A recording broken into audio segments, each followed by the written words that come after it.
की क्या हुई? प्राप्ति। या फिर अच्छे मार्ग के प्रति उनका मन क्या हुआ? आकर्षित हुआ। हरे कृष्णा कृष्णा कृष्णा हरे हरे, हरे राम राम राम हरे हरे, हरे कृष्णा हरे हरे, हरे राम।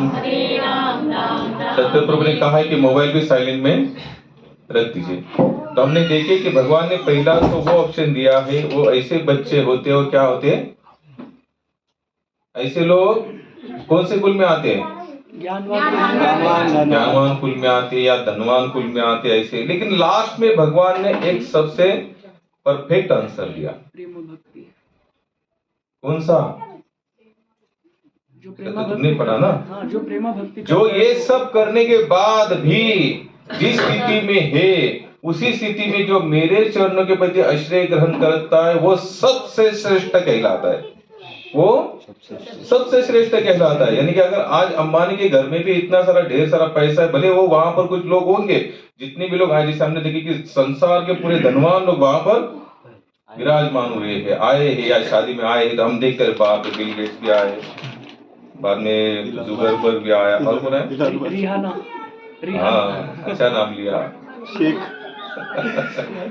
बहुत से लोग वहां पर आए। तो वो लोग कौन थे? लेकिन इससे भी सबसे श्रेष्ठ कौन है? जो हम लोग यहाँ पर बैठे हैं। मानते हो ना आप अपने को? कितने लोग मानते खुद को श्रेष्ठ कि हम उनसे भी श्रेष्ठ हैं? दोनों हाथ से ऊपर। कहीं पर जब ये करना होता है ना लेवल बराबरी का, तो दोनों हाथ ऊपर आ जाए, हम सबसे श्रेष्ठ है। लेकिन भगवान यहाँ पर कहते हैं जो पूर्णतया, एक शब्द को याद रखना, हाथ तो हमारे दोनों ऊपर आए, वो बात अलग है, लेकिन भगवान एक काम कर, दाल खुला तो बड़ा ओपन है। हरे कृष्णा कृष्णा कृष्णा हरे हरे, हरे राम राम राम हरे हरे, हरे कृष्णा कृष्णा कृष्णा हरे हरे, हरे राम राम हरे हरे। यहाँ पर भगवान अंतिम श्लोक में यहाँ पर बताते हैं, बच्चे ओए, हरे कृष्णा नहीं जाने क्या बात। देखो अंतिम श्लोक में भगवान ने आंसर दिया है, और समस्त योगियों में जो अत्यंत श्रद्धा पूर्वक मेरे परायण है। ध्यान से सुनना, जब आप लोगों ने हाथ ऊपर किए तो भगवान यहाँ पर बता रहे, लेकिन कौन श्रेष्ठ है? जो अत्यंत श्रद्धा पूर्वक मेरे परायण है, अपने अंतकरण में मेरे विषय में ही सोचते और मेरी दिव्य प्रेमा भक्ति करते हैं, वह योग में मुझसे परम अंतर रूप से युक्त रहता है और सबों में सर्वोच्च है। यही मेरा मत है। ये मत भगवान श्री कृष्ण बता रहे। कौन बता रहे? स्पष्ट रूप से बता दिया उन्होंने। जो श्रद्धा पूर्वक पूरी तरह से, ये बात को, इन शब्दों को थोड़ा ध्यान पूर्वक लेना। कैसे कहा है? श्रद्धा और पूरी तरह से। हम लोग कितने लगे हैं? अपूरी तरह से। कैसे लगे हुए? अपूरी। कभी लगता है भगवान कृष्ण हाँ वही सब कुछ है, कभी लगता है नहीं अभी तो नवरात्र उत्सव आया, अभी 9 दिन इधर भी भागना पड़ेगा, अभी गणेश उत्सव आया तो 9 दिन गणेश उत्सव भी करने का। बॉस का बर्थडे आया। और आजकल तो भारत में वो 31 में क्या क्रिसमस न्यू ईयर जिंगल पर क्या बोलते हैं उसको, जिंगल बेल। स्कूल में भी बच्चों को ड्रेस पहनाकर ना, देखो कि निंदा नहीं कर रहा हूँ, हो सकते हो अपने अपने स्टेज पर कुछ होंगे, बात अलग है। लेकिन भगवान क्या बता रहे हैं यहाँ पर? जो पूर्णतया मेरे ही चरणों में लीन है, वो मेरे मत से सर्वोच्च योगी है। यानी कि सबसे बड़ा व्यक्ति कौन है? हम लोग अभी योगी थोड़ा शब्द साइड में रखते हैं, और सबसे बड़ा व्यक्ति कौन है भगवान बता रहे हैं? जो पूरी तरह से मेरे शरण जिसने स्वीकार किया है, उससे बढ़कर संसार में ना कोई है, ना कोई था और ना कोई होगा। और ये मत कौन बता रहे? भगवान। लेकिन यहाँ पर 2-3 बातें आप लोग ध्यान रखना। कौन सी बातें?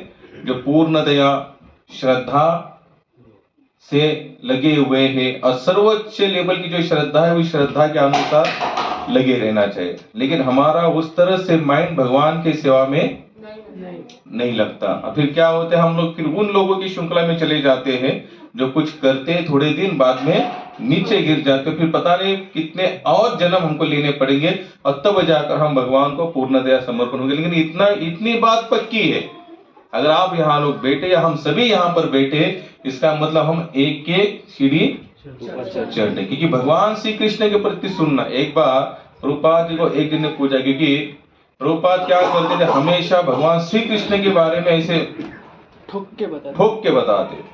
एक दिन ने पूछा, आप बोलते हैं कि भगवान श्री कृष्ण की भक्ति औरों की भक्ति नहीं है क्या? प्रभुपाद ने स्पष्ट किया, बिल्कुल नहीं। क्या कहा? बिल्कुल नहीं। वो ऐसा नहीं कि ऐसा थोड़ा सा लाली लिपस्टिक लगाकर इसको भी हार इसको भी हार, बिल्कुल नहीं। बिल्कुल बोलते भगवान श्री कृष्ण के अतिरिक्त किसी अन्य की भक्ति हो ही नहीं सकती।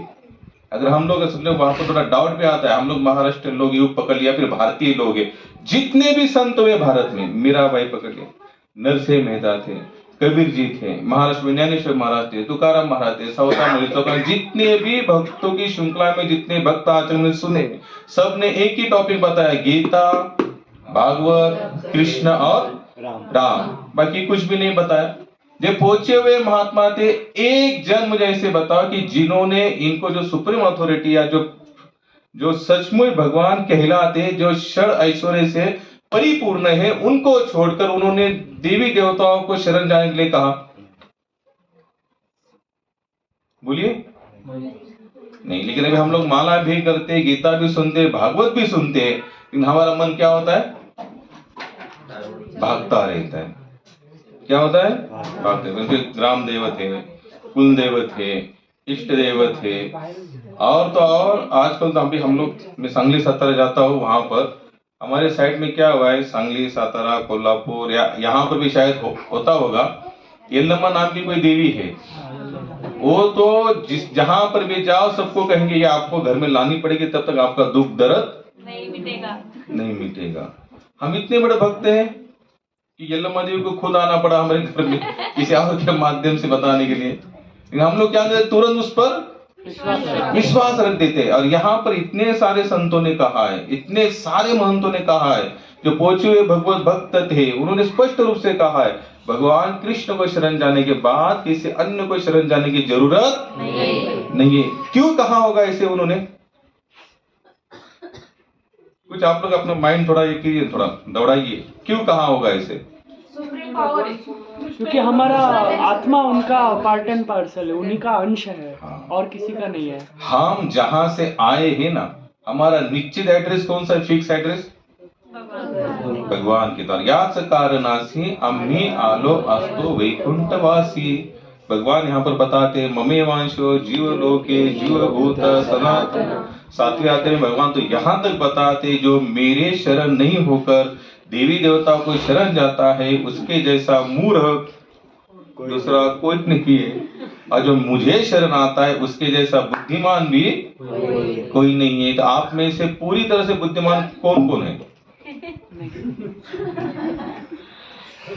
अभी भी इतना लेक्चर कथा सुनने के बाद भी मूर्खों की श्रृंखला में हम लोग बैठने के लिए तैयार है। प्रभुपाद जी का कभी लेक्चर, इसलिए हमें क्या सुनना चाहिए, इसलिए ठोक कर कहते शास्त्र पे, प्रामाणिक शास्त्र ग्रंथ और साधुओं के मुख से ही हमें कथा कीर्तन सुननी चाहिए। एक बार प्रभुपाद जी को पूछा गया, जैसे आप लोग देखते हो कि संस्कार चैनल पर माता पिता के उद्धार के लिए या हमारे दुख दर्द दूर करने के लिए श्रीमद् भागवत का आजकल लोग क्या करते हैं? एडवर्टाइजमेंट करते हैं, आयोजन करते हैं। एक ने पूछा कि प्रभुपाद क्या ऐसा करना ठीक है? प्रभुपाद बोले एकदम गलत है ये, क्योंकि भागवत एक छोटे मोटे चीजों से उद्धार करने के लिए नहीं है। भागवत आपको केवल कृष्ण प्रेम देने के लिए तैयार किया गया है। अगर हम लोग देखें ना, आप लोगों ने सुना है ना भागवत, व्यास देव जी ने भागवत की रचना क्यों की? और पूर्णतया कृष्ण का लीला उन्होंने लिखा। कृष्ण का लीला उन्होंने नहीं लिखा था। नारद जी आए वहां पर, व्यास जी यहाँ गुमसुम बैठे थे। कहाँ बैठे थे? हिमालय,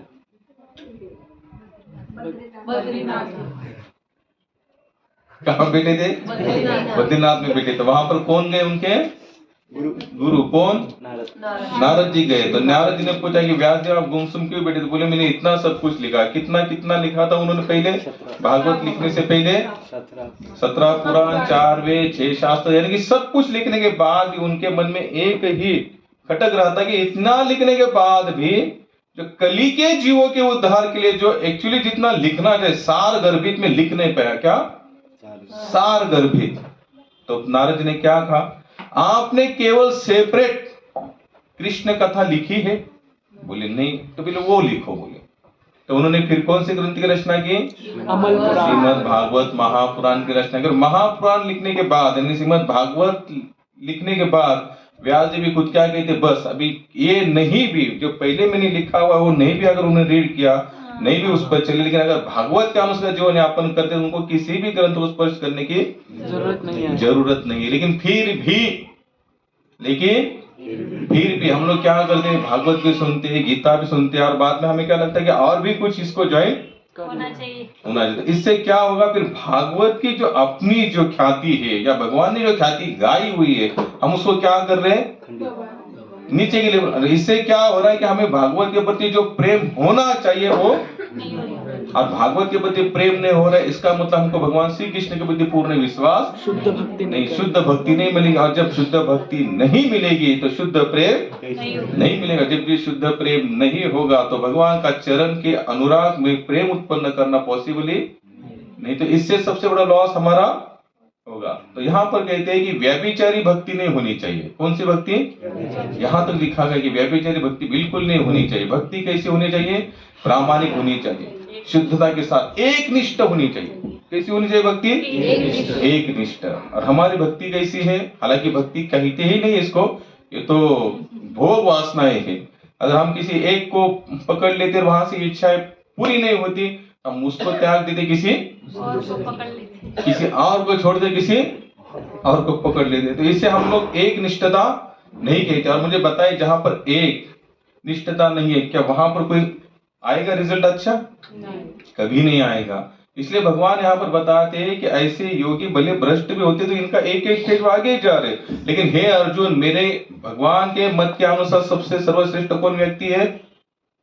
जो पूर्ण दया भगवान पर श्रद्धा रखकर पूरी तरह से समर्पण हो और प्रेम भक्ति से भगवान की सेवा कर रहा है।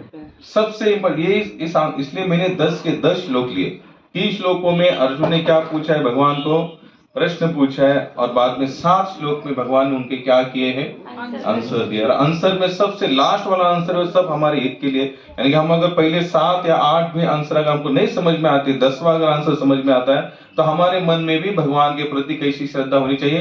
पूर्ण दया श्रद्धा होनी चाहिए। हम लोग हरे कृष्ण हरे की माला भी जपते हैं, कथा भी सुनते हैं, सब कुछ सुनते हैं और समय अनुसार जैसे जैसे क्लाइमेट बदल दिया जाता है हम भी क्या होते हैं?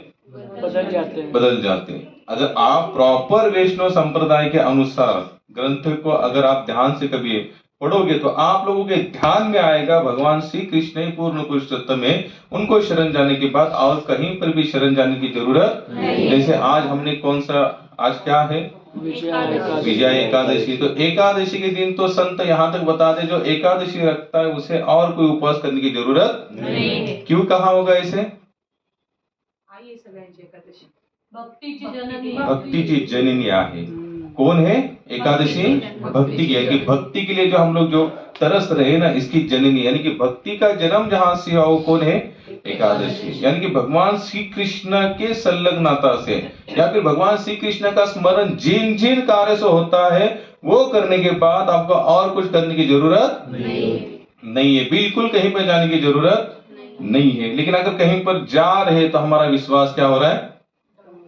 डामाडोल हो रहा है। और डामाडोल विश्वास होगा तो भगवान के पद पर हम लोग कभी जाएंगे भी नहीं। अभी मुझे बताया अभी काफी लोग जैसे आप लोग कभी अभी कल परसों जैसे समय मिले तो 7वां अध्याय जरूर पढ़ना। यहाँ पर भगवान वो वहां पर बताते हैं अंत काले च मामे स्मरण मुक्तवा। क्या बता रहे? जो अंत काल में मेरा स्मरण करेगा वो मेरे धाम में आएगा। और उनके धाम में जाने का सबसे बड़ा फायदा क्या है? यद् गत्वा न निवर्तन्ते तद्धाम परमम्।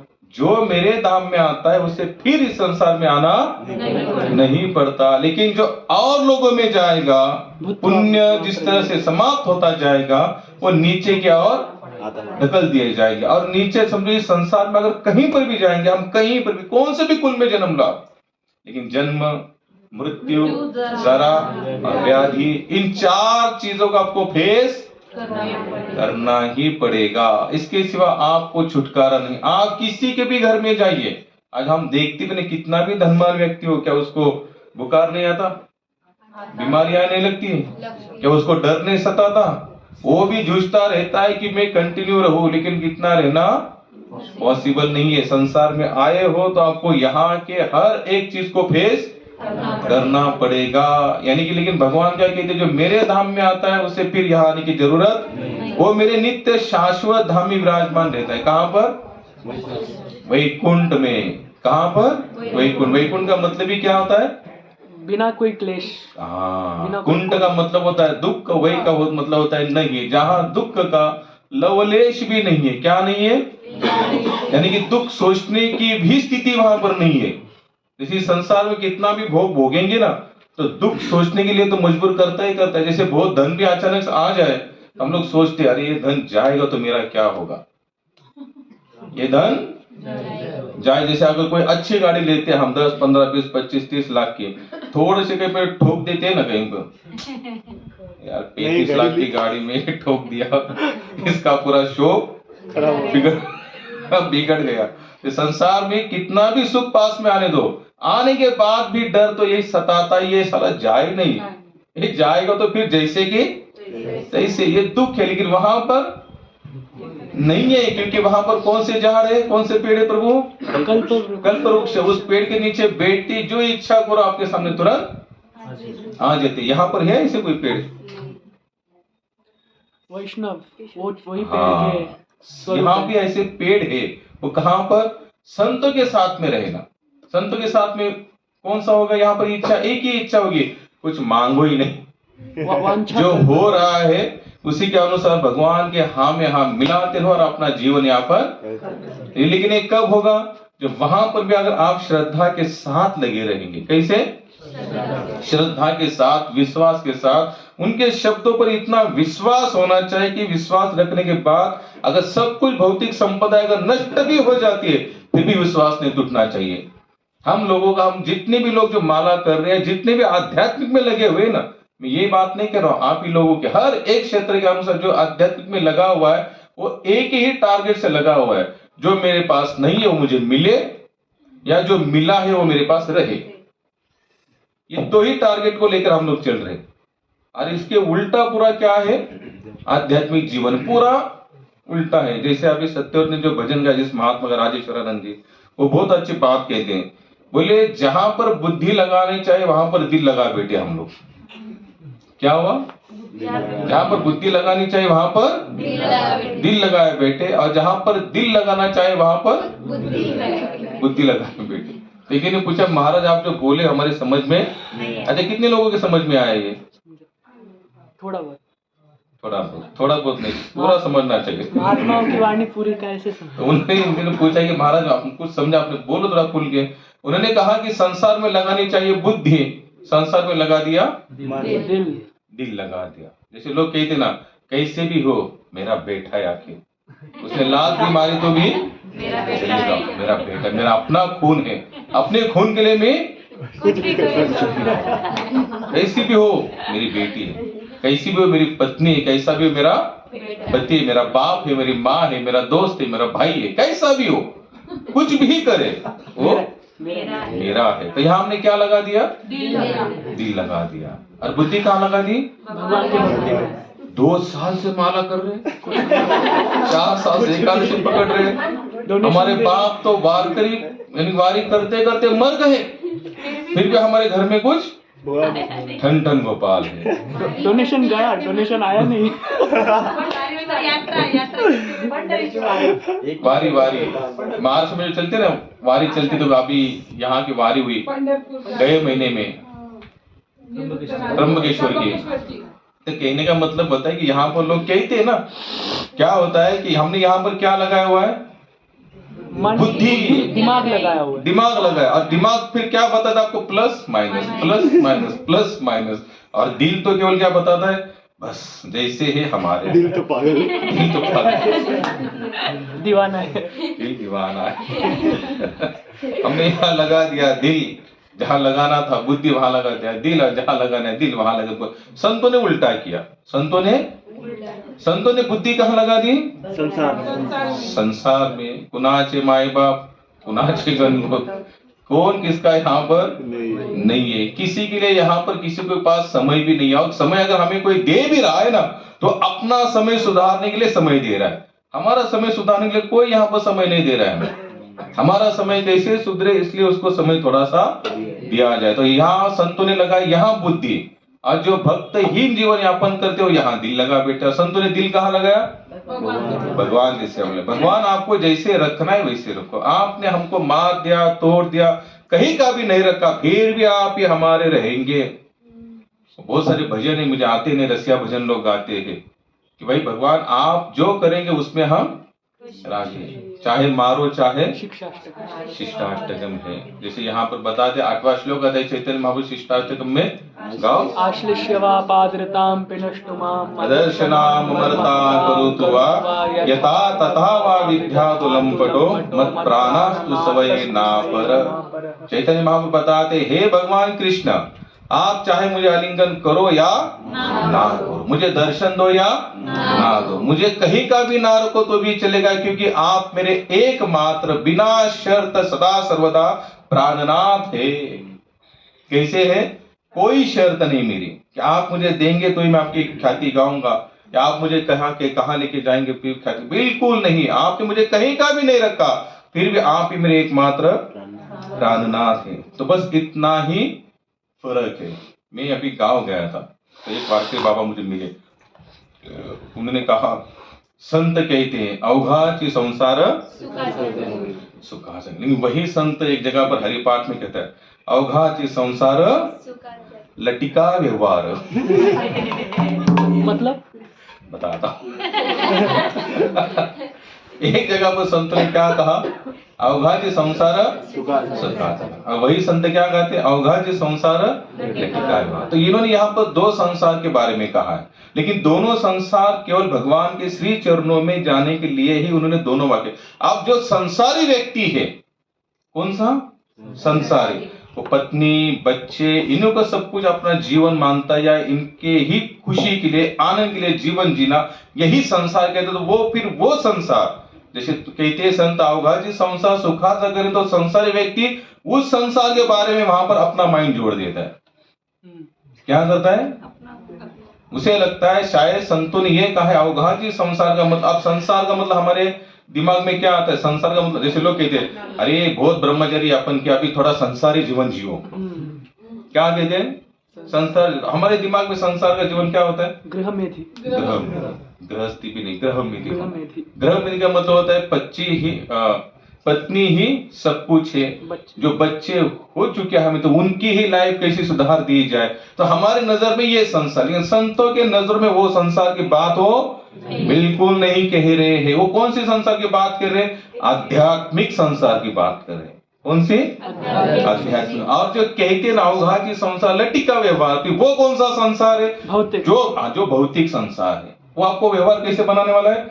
यानी कि ना आप उस पार जाएंगे ना इस पार, ना माया मिली ना राम। हम लोग कहीं के नहीं बचते, क्योंकि यहाँ पर हमारा शाश्वत संबंध किसी के साथ है ही नहीं।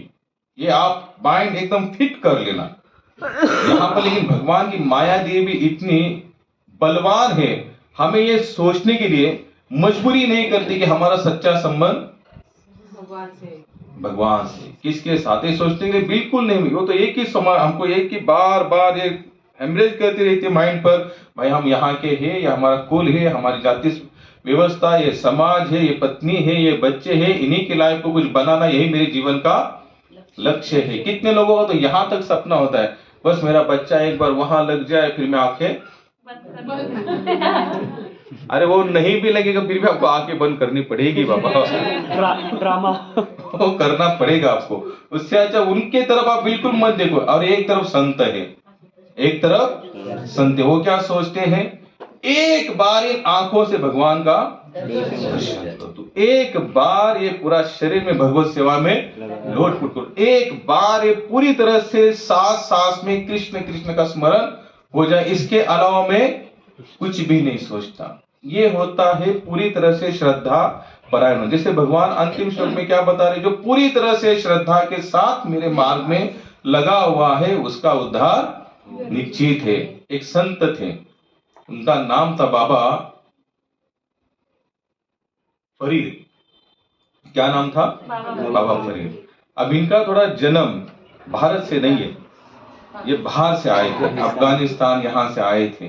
तो अफगानिस्तान जैसे हमने स्टार्टिंग में देखा, यहाँ शुरुआत में भगवान क्या कहते हैं, जो कुछ योग्य होते हैं पतित होने के बाद भी उनको जन्म से ही वैराग्य की प्राप्ति होती है। ऐसे बहुत सारे लोग हैं जिनको जन्म से भी क्या हुआ, वैराग्य। उनको किसी ऐसे छोटे मोटे जो जिस तरह जो कॉमन बच्चे होते हैं उसमें उनको बिल्कुल रस नहीं।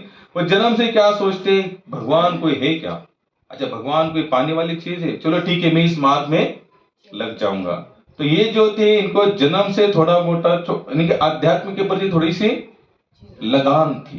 इनकी माँ भी कैसी थी, एकदम पूरी तरह से आध्यात्मिक थी। अब क्या होता है, शुद्ध बीजापुटी कभी कभी बीज भी शुद्ध होता है लेकिन फल उतने शुद्ध नहीं होते। होता है ऐसे, कितना हमने एग्जाम्पल जैसे देखे हैं।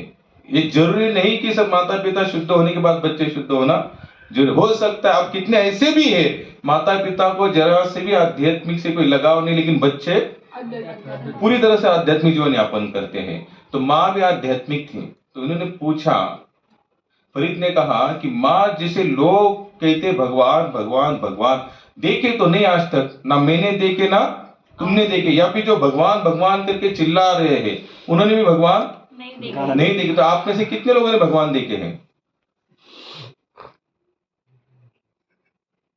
प्रभु आपण भजन कशाला गातो मग? आप लोग नहीं भगवान देखे? प्रभुपाद को एक दिन ने पूछा, इनको पूछा, इसलिए मैं हमेशा चिल्लाता हूं हमारे लेक्चर में कि आप लोग क्या करो, थोड़ी किताबें पढ़ो इनके, कितने अच्छा आंसर देते हैं। क्योंकि नहीं मन में क्या है, मन में तो सभी लोग देखते हैं। जैसे इनको एक जन ने पूछा कि प्रभुपाद आपने भगवान देखे है क्या? प्रभुपाद ने कहा एक क्षण ऐसा नहीं है कि मैं भगवान को नहीं देखता। और सामने वाला अचंभित हो गया। भाई ये जो आंसर है ना, जो कोई देता है, अगर हमें कोई बता तो उसको पूरा कॉन्फिडेंस होता है कि भगवान तो है ही नहीं। अगर मैं इनको बोलूंगा दिखाओ, इनके कहे देखे, हम क्या बोलेंगे? आगे वाला प्रश्न, देखे तो दिखाओ। अब दिखाने के बारे आएंगे तो कहां से दिखाएंगे? तो उसने वही ठीक से पूछा कि प्रभुपाद भगवान देखे? प्रभुपाद बोले एक क्षण ऐसा नहीं जब मैं भगवान नहीं देखता। तो उन्होंने कहा बताओ फिर आप कहां पर? बोले जो कुछ दिख रहा है, जो कुछ दिख रहा है बिना भगवान के शक्ति के सिवा कार्यरत नहीं है। तो उसने फिर पूछा, नहीं जो आप कहते कृष्ण कृष्ण कृष्ण वो भगवान दिखा। तो प्रभुपाद ने कहा मैं कृष्ण कृष्ण कृष्ण 70 साल से जप करा तब मैं देख सकता हूं, उसके लिए तुम्हें भी कम से कम 35 साल तक जप करना पड़ेगा, तो तुम्हें भी कृष्ण नजर आएंगे। फिर ऐसे समय क्या होगा, बंदा भाग जाएगा। तो हमारा इतना विश्वास होना चाहिए। अगर हमको कोई कहते ना आपने भगवान देखे क्या, बोले जरूर देखे। ये जो पेड़ देखो ये कौन है? क्योंकि भगवान के शक्ति के सिवा यहाँ पर किसी का अस्तित्व है ही नहीं। प्रभुपाद बोलते तो सूरज रोज आ रहा है, सूरज रोज जा रहा है। 75% से पूरा पानी है, लेकिन पानी कभी अपनी मर्यादा नहीं त्यागता। बोले आकाश मंडल में इतने बड़े, ये जो हम जिस गोले में रह रहे ना, इससे भी हजारों गुना बड़े बड़े गोले ऊपर घूम रहे यहाँ से वहां तक। कौन मैनेज कर रहे हैं? बोले इसमें दो आप आंसर। बोले आपके पास आंसर नहीं तो मैं इधर हूं, मेरा सुनो। फिर होता है ना ऐसे, हम लोग क्या कहते हैं, अगर आपके पास आंसर तो आप दो, नहीं तो मेरा है तो फिर आप मेरा सुनो। तो लोग कहते हैं हम इसको सच कैसे मानते? तो प्रभुपाद कहते मैं इस भागवत से बता रहा हूँ, गीता से बता रहा हूँ। तो इतना हमारा क्या होना चाहिए, विश्वास होना। आप लोग देखिए तुकाराम महाराज की गाथा पढ़िए, ज्ञानेश्वर महाराज का पढ़िए, कबीर जी का पढ़िए, जितने भी दोहे गाए गए हैं, जितने भी इन लोगों ने जो भी लिखा पढ़ा है, उन्होंने केवल एक ही लिखा है कि हमने भगवान देखे। हम उनको हर समय क्या करते, अनुभव करते। और देखना भक्ति मार्ग में जैसे आप आगे आगे बढ़ते जाएंगे ना, आपको दिन प्रतिदिन उनका अनुभव आना शुरू हो जाएगा। जब अनुभव आता है तो क्या बढ़ता है हमारा? विश्वास करता है। विश्वास बढ़ता है। फिर विश्वास से इस तरह से लगे रहते हैं, जो व्यक्ति जिस चीज को छोड़ता है भक्त उसको पकड़ता है, क्योंकि वो डरता है लेकिन उसको पता है मेरे पीछे कौन खड़े? भगवान खड़े, मेरे साथ में है, तो फिर मैं क्यों डरूं? कहाँ पर थे हम लोग? बाबा फरीद ने माँ को पूछा, माँ ये भगवान भगवान लोग चिल्लाते, भगवान कहीं पर है? तो माँ ने कहा भगवान तो है बोले बेटा यहाँ पर। तो उन्होंने कहा कि मैं भी देखना चाहता हूँ। माँ ने कहा एक काम करो, तुमको अगर भगवान को देखना है ना तो भगवान दिखाने वाले ज्यादा करके यहाँ से हमारे देश से बाहर और एक देश है भारत में, तो वहां पर वो भगवान आपको दिखाई देंगे। अब ये कौन थे कास्ट से? वैसे मुस्लिम थे। और भारत में क्या था? ज्यादा करके साम्राज्य हिंदुओं का था। तो यहाँ पर आए बाबा फरीद। अब संस्कार तो उनके ऊपर कौन से थे? मुसलमान संस्कार थे, लेकिन हृदय कैसा? तो पूरी तरह से प्रेम से उत्प्रोत था। भगवान को देखना या भगवान को मिलने के लिए जो भाग रहा है ना, उसकी कोई कास्ट नहीं होती महाराज। अगर वो सच्चे दिल से लगा हुआ है तो फिर वो चाहे कोई भी हो, किसी वो जन्म से किसी भी कुल में आता है, तो उससे कुछ फर्क नहीं पड़ता। वो तो उसी के अनुसार चलता रहता है। मैं उस दिन एक फेसबुक पे एक बहुत बड़े व्यक्ति का संवाद सुना। जैसे हमारी भगवत गीता क्या सुनती है, क्या सुना है? गुण कर्म विभाग बोला झोपली क्या कहते? गुण कर्म विभागानुसार, गुण के अनुसार कर्म के अनुसार हमारे डिपार्टमेंट है। तो एक व्यक्ति ऐसा था, बोला मैं नहीं मानता। तो उसने क्या तर्क दिया? बोले हाथी के बच्चों का हम क्या कहेंगे? जिराफ कहेंगे?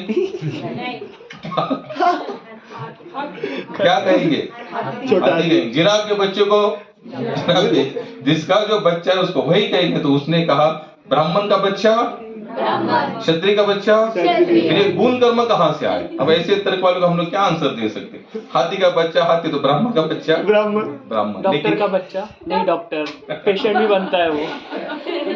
मुझे कहना में इतना ही बताना है कि इतना आसान नहीं। भगवान के पीछे लगे हुए ना, तो वो कहीं ना कहीं उनका कुछ है संचित की, जिसके कारण जन्म से उनके मन में क्या हुई है? अलग से लगान हुई। तो वो भारत में आए। अब भारत में आए, अब भाई पेट है, पेट में क्या होगा? जब भूख लगेगी तो ऑटोमेटिक हमारा आध्यात्मिक थोड़ा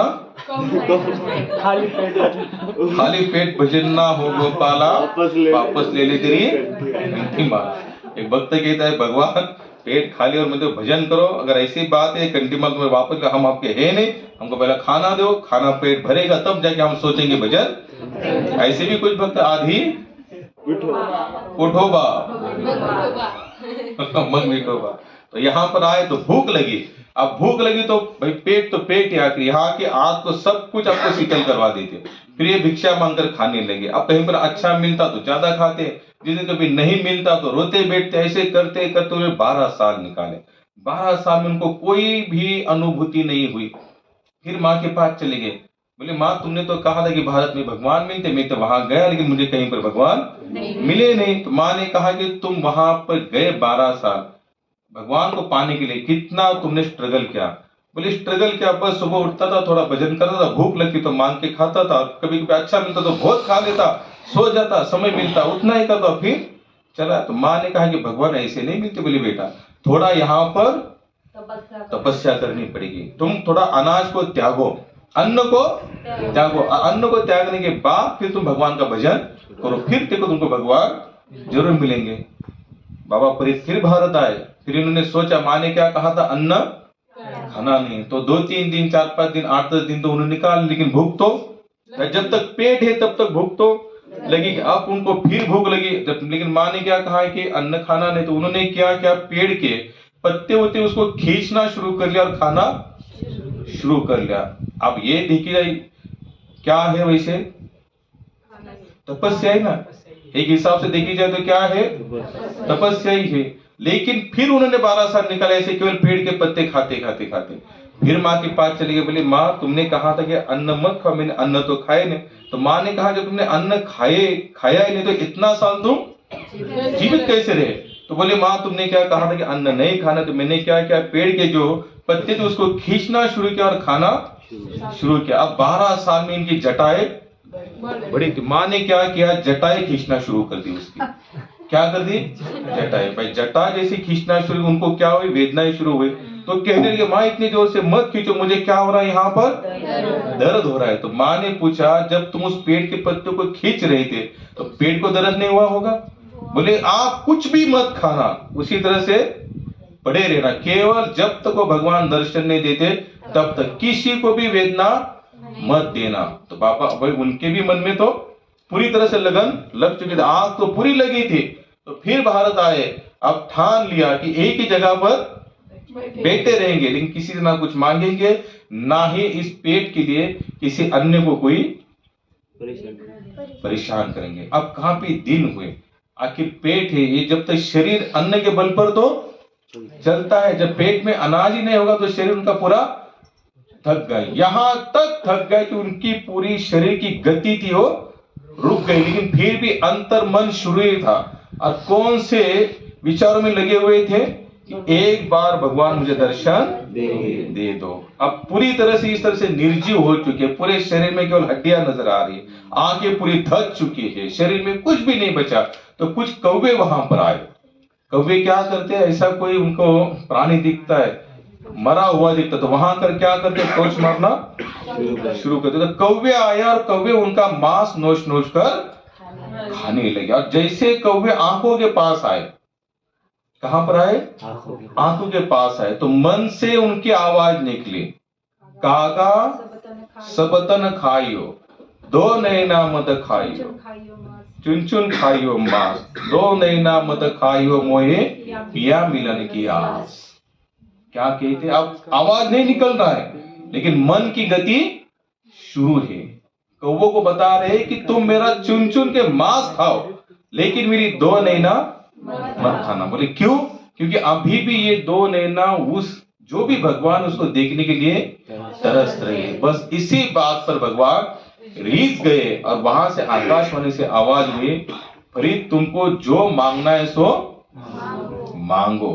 तो इन्होंने कहा कि मैं जिसके पीछे लगा, इनकी भक्ति कैसी थी, निराकार रूप में थी। कौन सी थी? जैसे वो लोग नमाज पढ़ते तो कोई आकार तो होता नहीं है, जिससे भी वो मानते, क्या मानते, तो अल्लाह का ही रूप मानते। तो इनकी भक्ति वैसी, तो आवाज आया केवल, तो इन्होंने कहा कि तुम सचमुच वही हो, मैं कैसे जानूं? तो उन्होंने कहा कि तुम कुछ भी मुझे बताओ, मैं करने के लिए तैयार हूं। तो वो जहां पर थे वहीं पर बाजू में पूरा तरह से पानी से भरा हुआ कुआं था। तो उन्होंने कहा कि अगर आप वही हो जिसके पीछे में लगाओ, तो आप उसको पूरी तरह से शक्कर से भर दो। मनी मन उनसे क्या हुई, आवाज है, और उतने में सच में पूरे शक्कर से भर गए। उनका शरीर भी पूरी तरह से जैसे तैसे हो गया, पूरी तरह से वैसे। आज भी एमपी में वो कुआं भी है, और उनका वहां पर मंदिर भी बना हुआ है। बाबा फरीद की उनके बहुत अच्छे दोहा, देखो आप कभी डालें के नेट पर ना, ये दोहा जो उन्होंने इतना सुंदर गाया है, कागा सबदन खाइयो, चुन चुन खाइयो मांस, दो नैना मत खाइयो मोहे पिया मिलन की आस। ये गाना रॉकस्टार का एक गाना है, उसने उसमें भी वो गाना बहुत लोगों ने गाया, बहुत अच्छा यही गाया जाता है, उनका ही है। मैं आपको ये कहानी जो बताई है, क्यों बताई, अगर हम पूरी तरह से श्रद्धा के साथ, विश्वास के साथ लगे रहेंगे ना एक ही टॉपिक के पीछे, तो आपको भी भगवान को दर्शन देना पड़ेगा। अब देखो इन्होंने 12-24 साल तो पहले ऐसे बिता दी, लेकिन फिर भी माँ के शब्दों पर कितना विश्वास था। माँ ने कहा किसी को परेशान करना बंद कर दो और बस उसके भरोसे लगे रहो। और ये बात पक्की है, अगर जब तक हम पूरी तरह से भगवान के भरोसे नहीं रहते ना, तब तक अनुभव आना बहुत मुश्किल है। और फिर अनुभव आना जब शुरू हो जाता है तो इंसान तुरंत पूरा विश्वास डाल देता है। अगर हम संसारी यहाँ पर संबंध बनाते ना, संसार के संबंध, कोई बंदा मिल जाता है, 4-5 साल अनुभव अच्छे आते, बोलते नहीं हमें बहुत अच्छा अनुभव, बंदा बहुत बड़ा पूरा विश्वास वाला है, तुम भी पूरा विश्वास डाल दो, मैं कहता हूँ डाल दो, वहां से तुमको धोखा नहीं। अगर संसारी संबंध में इतना विश्वास है, और फिर जो कंटिन्यू हमारे साथ रहने वाला है, हर जन्म में हमारे साथ में, उनके ऊपर हमारा विश्वास कितना। अगर कोई कहेगा कि जब करने से पूरा काम होता है, तो कितने लोग छाती ठोक के उस बंदे को बोलेंगे कि नहीं सचमुच होता है करके? कितने लोग आप में से? अगर आपके पास कोई आता है, अगर वो बोलेगा कि आप भजन करते हो, कि मेरा इतना काम रुका हुआ है, कि मैं भजन करने से मेरा काम बनेगा, तो आप में से कितने लोग हैं उनको छाती ठोक कर बताओगे आप भी भजन करो, आपका भी काम बनेगा। यह हमारा विश्वास होना चाहिए। क्या होना चाहिए?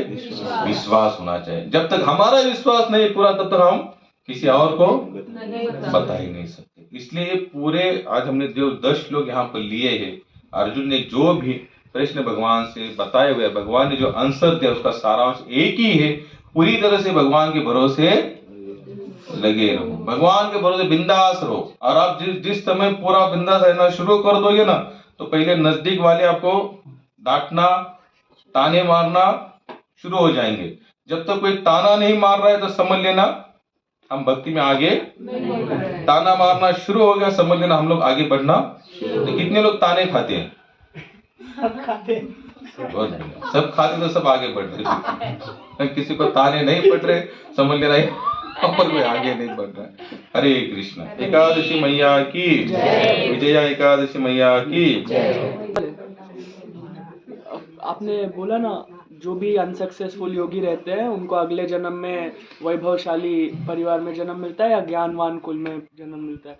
हम देखते हैं कि हाँ, भगवान की तरफ सद्गति करने वाले तो आत्माएं होती है, योगियाँ होते हैं, लेकिन दूसरे तरीके के भी लोग होते हैं। जैसे समझ लो कोई बड़े बड़े अभिनेता अभिनेत्रियाँ जो वो भी वैभव संपन्न कुल में पैदा हुए, मतलब उनमें भी वो पुण्य है, लेकिन हम वो इसका मतलब वो भी उन्होंने कुछ तो पुण्य किया है। 100%। लेकिन अभी वो अगर उन्होंने सच में योग का मार्ग लिया रहता तो अभी वो कली पुरुष के चेले बन रहे हैं, माया में लोग और लोगों को बद्ध कर रहे हैं, राक्षसीय प्रवृत्ति उनमें बहुत उजागर हो गई है।